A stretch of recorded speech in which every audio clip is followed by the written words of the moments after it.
يا الله، سلام عليكم. عليكم السلام ورحمة الله وبركاته. حياكم الله الله سماحة الشيخ يحفظك. العلامة شعلان. الله يحفظك حبيبي.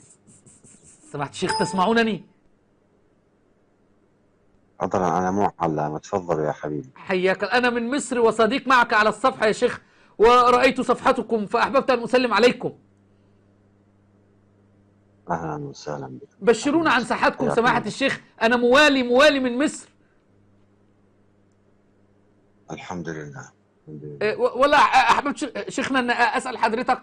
الله سبحانه وتعالى يقول: الذين إذا أصابتهم مصيبة قالوا إنا لله وإنا إليه راجعون. فهل أولى أن أنا أقول على مصاب موت الإمام الحسين ومقتل الإمام الحسين أن أقول إنا لله وإنا إليه راجعون، حتى أن أولئك عليهم صلوات من ربهم ورحمة وأولئك هم المهتدون، أم أن أنا أطبر والتم وتطير وافعل ما يحدث في عاشوراء؟